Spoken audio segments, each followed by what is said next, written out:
Preparation is the foundation of confidence. Hey,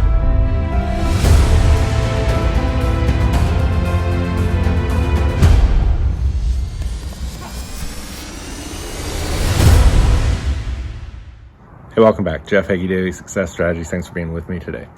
Preparation truly is the foundation of confidence. It's difficult to remain confident when you know you've cut corners or you just haven't prepared for something. Whether it's athletics, whether it's business, whatever you're doing, if you don't put in the time and effort to prepare for something properly, it's hard to have a high level of confidence. So today I was working on a new module for our upcoming Confident Athlete membership site. And I haven't talked very much about this, but I'll tell you right now, it's going to be absolutely amazing. It's a new membership program that I'm doing with Tammy Matheny, who's the author of The Confident Athlete. It's going to be absolutely amazing. So if you want to know more about it, send me a DM or email me at jeff@jeffhagee.com and I'll give you a little bit of insight on it.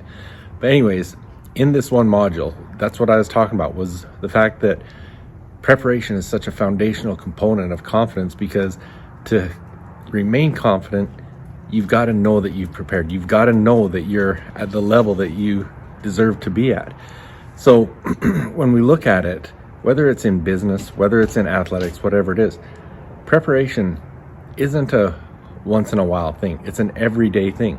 Now that doesn't mean, if we're talking athletics, doesn't mean you have to be physically preparing every single day, which a lot of people do, and that's why they get to such a high level of success. But what that means is it is the physical preparation, it's the mental preparation, it's the emotional preparation, it's all of those things. And that applies just as equally to business or anything else you're trying to be successful in. If you want to be extremely confident in what you're doing, you've got to be prepared in all areas, not just physically. Now, as we talk about this, there's 5 different areas that I talked about in this module that I just want to touch on. But as we do this, I want you to be thinking about, because it really is, it's the big things, but it's the little things we do as well. You know, Jeff Olson says that with success habits, they're the easy things to do, but they're the easy things not to do as well.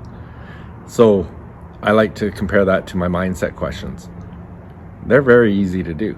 A few minutes in the morning, a few minutes in the evening, preps you for the day and really gets you in the right frame of mind to have a successful day.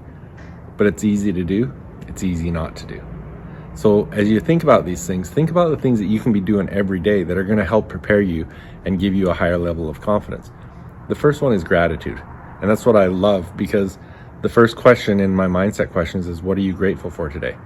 When you can show a level of gratitude every single day, that's going to increase your confidence. It's going to increase your preparation to take on the day. One of the stories I love to share about that is the story about Charlie Plume.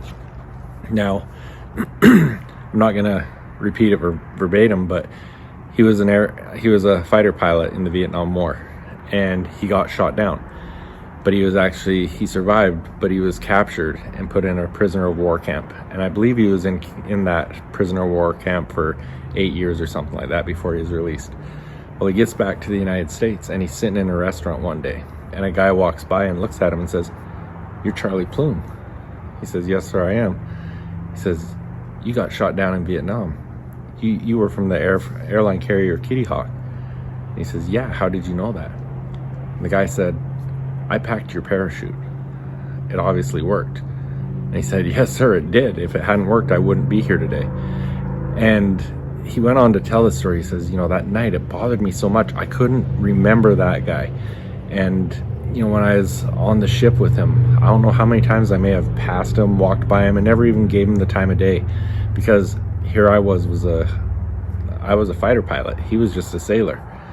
But because of what he did, packing my parachute, he saved my life.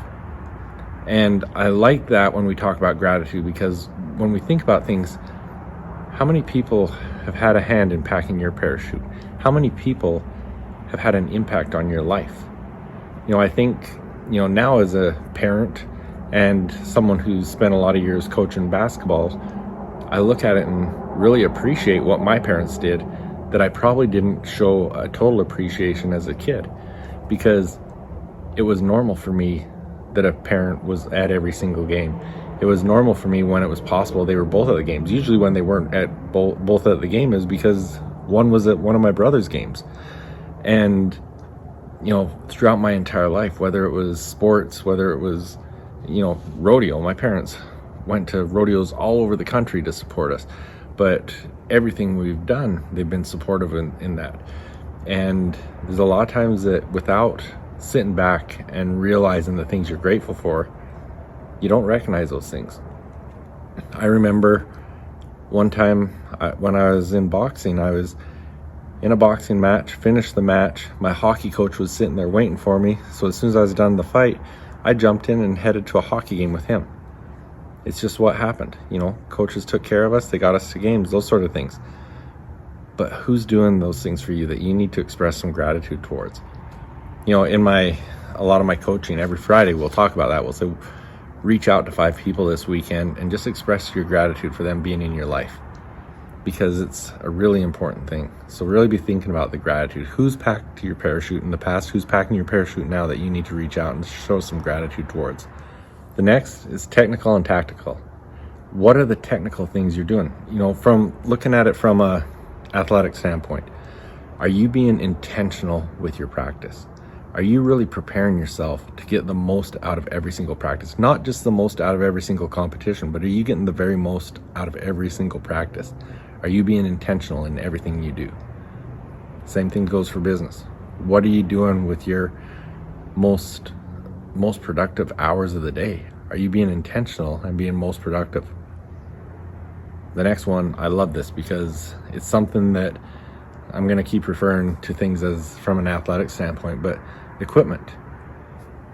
How often does a kid show up to a game and he's forgot his shoes, he's forgot a jersey, forgot something, and doesn't matter how much he's prepared for that game, his focus is gone.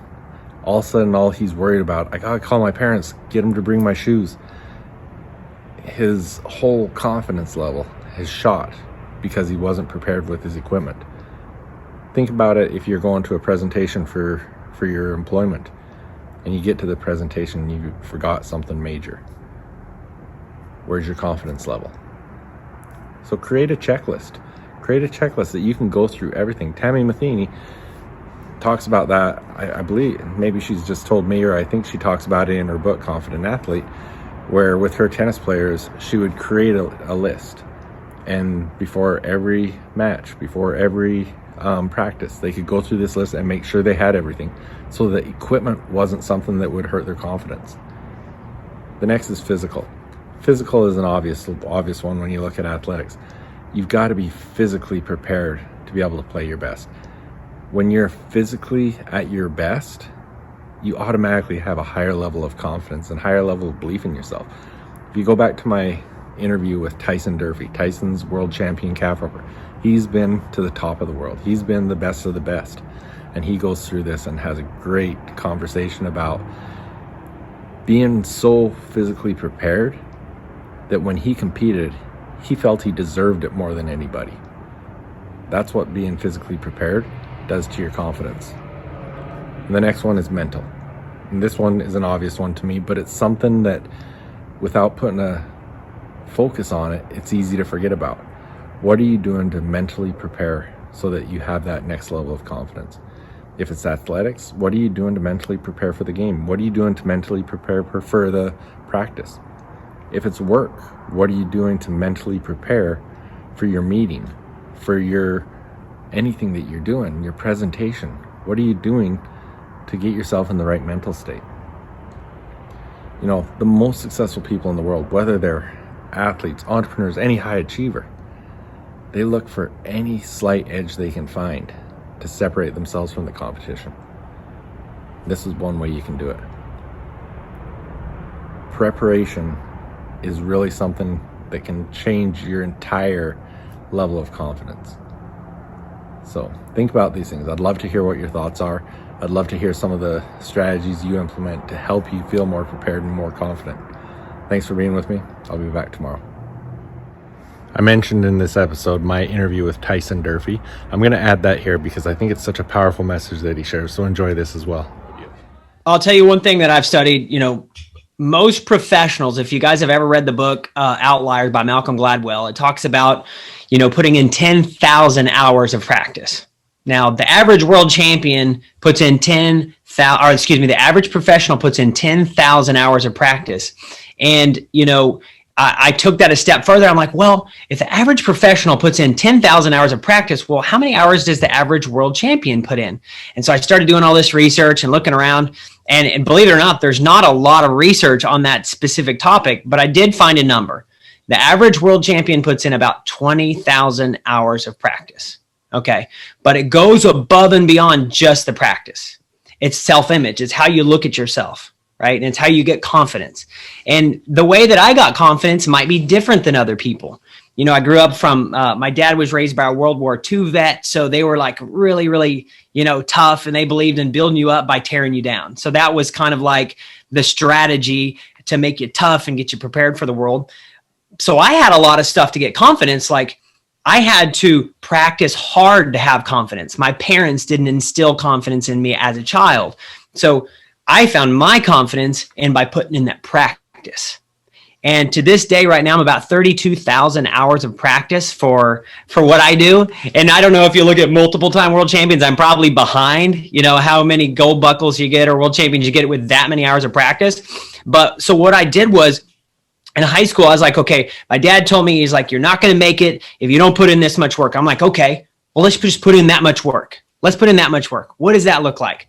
All right. So I get up at 4:30 to 5 o'clock in the morning. I practice my flanking and tying and my riding before I go to school. Okay. I go to school. I get out of school. I need to make money to pay for all this because rodeo, as you know, is not a rich man's game to start with, or for most people, right?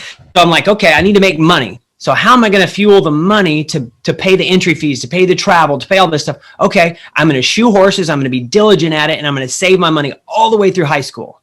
Okay, so I did that. So every day I got out of school, I'd go shoot 2 or 3 horses and make $100 to $300, depending on how hard I worked. I call it like the immigrant edge. Like, that's how my mindset worked. So I made 100. I only spent $10 a day, and I was very ready. 10 bucks a day, and I got to save this other money. And so when I graduated high school, I had thousands and thousands and thousands of hours of practice, and then also had the money as well. And then after I got done chewing the horses each day, I would go home and I would practice till about 11 o'clock at night, sometimes midnight. Like, that's just my family. We work really, really hard.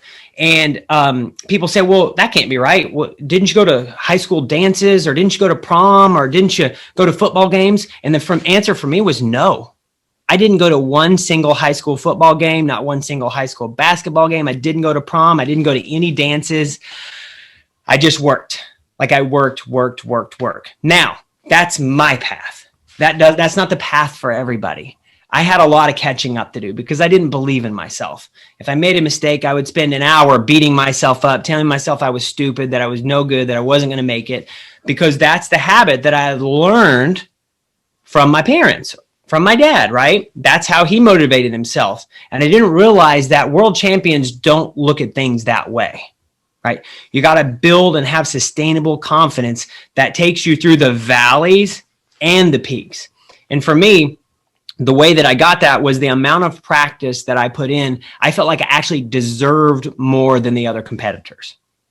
So when I'd go to a competition, I'd say, all right, none of these other guys woke up at 5 o'clock and put 2 hours in before they went to school. None of these other guys went on 4 hours of sleep last night or 5 hours of sleep last night. None of these other guys had to go shoe 3 horses every single day for the last 4 years to be at this rodeo. And so I began to build myself up that way. And it's kind of part of my, I call it my pregame prep routine. It's building myself up to really seat that confidence in my mind, saying, okay, you deserve this more than anybody else because you've grinded and worked so hard. Now, like I said, that does not work for everybody, and you don't have to do it just like I did it, but that's what got me to that point where, you know what, I believe in myself. I can do it. I'm going to go do this. Og Mandino said that the difference between those who have failed and those who have succeeded lies in the difference of their habits. Good habits are the keys to success. Many of the habits that'll bring you success in life are easy to do, but they're also easy not to do. I developed the Mindset Journal so that I could easily implement powerful success habits into my daily routine. The power of the Mindset Journal comes from knowing your top priorities and scheduling them into your day. The power of the reticular activating system and its relationship to your goals. Your mindset questions. and your daily accountability. So if you want to implement some quick and effective success habits into your daily routine, go to jeffheggie.com/mindset journal and get yours today. I've always known that accountability is important, and I thought I was pretty good at it. But it wasn't until I started to work with an accountability coach that I realized the true impact of accountability. Hi, my name is Jeff Heggie, and I want to tell you about our Jumpstart calls. These are quick 10-minute daily calls with other high achievers who are growing and transforming together. If you're serious about your goals and you want to achieve more in the next 90 days than you have in the past year, this is something that you really need to pay attention to. What you are doing is important, and this is a group that's here to help support you in all of your success. Our Jumpstart calls are designed to help you create and sustain consistent momentum in your life and in your business that will ensure that you hit your goals. It's easy to get tied up in the urgent things every day, but when you commit to focus on the important things, you can move mountains. You're going to grow with us. We're doing this together, and it's important. A simple 10-minute commitment each day is going to change your life. So if you're ready for a Jumpstart, come and join us. We're going to win together. Go to jeffsjumpstarts.com.